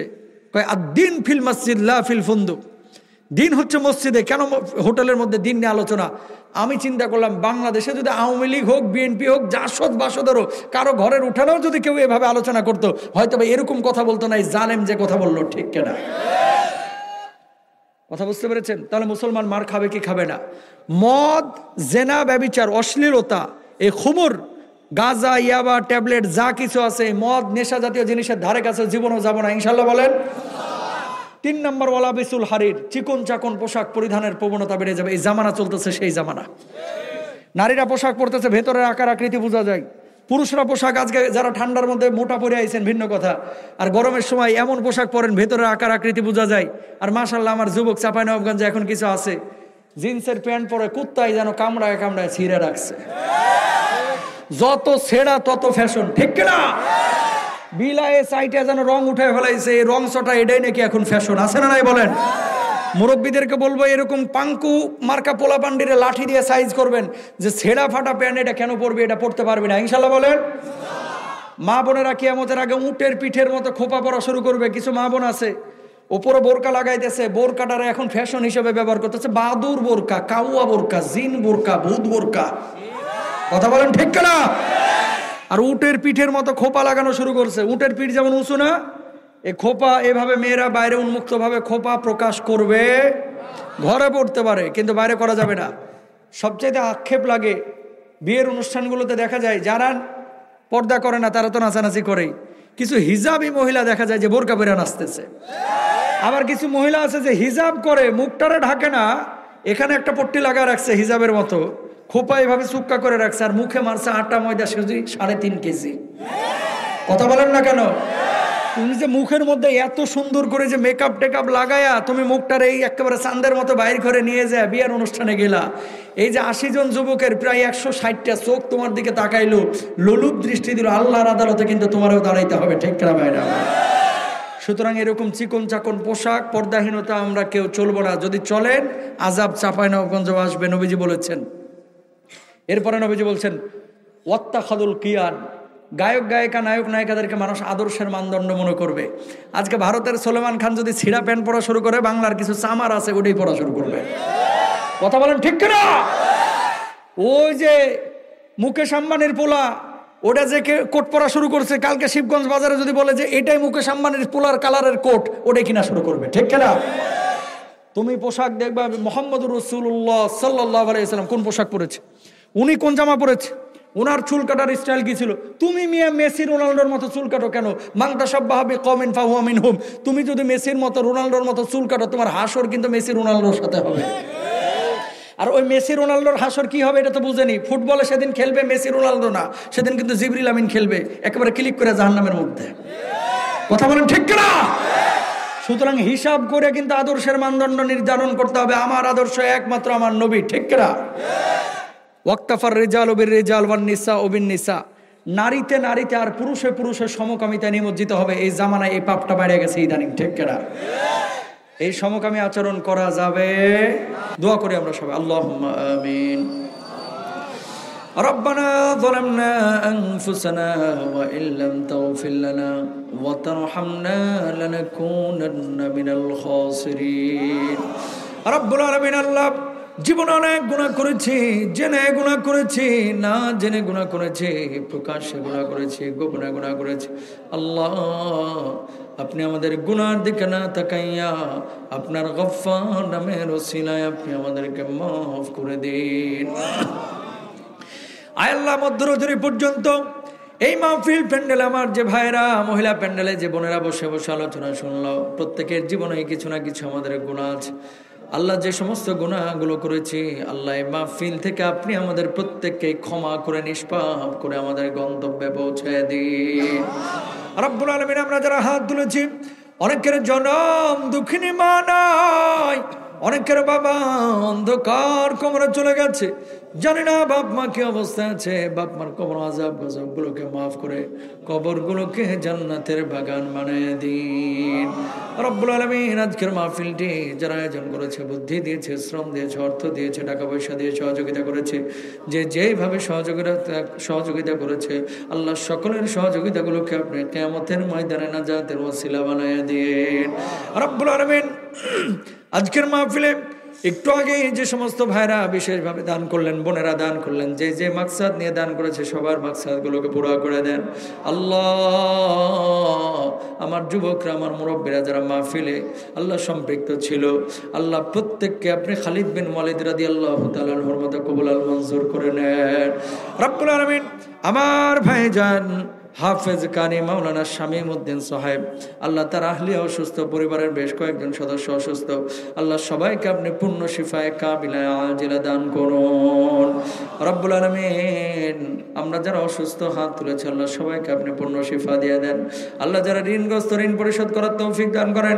রব্বুল আলামিন, 2-3 দিন পরে আমাদের কাঙ্ক্ষিত মাস মাহে রমাদান আসছে। রমজান মাসের রোজাগুলো যেন যথাযথভাবে আদায় করতে পারে, আল্লাহ সেই তৌফিক দেন। আল্লাহ সুস্থতার সাথে 30টি রোজা যেন আদায় করতে পারে, আল্লাহ সেই তৌফিক দেন। রব্বুল আলামিন, আপনি আমাদের মা বোনদেরকে পর্দার সহিত চলার তৌফিক দান করেন।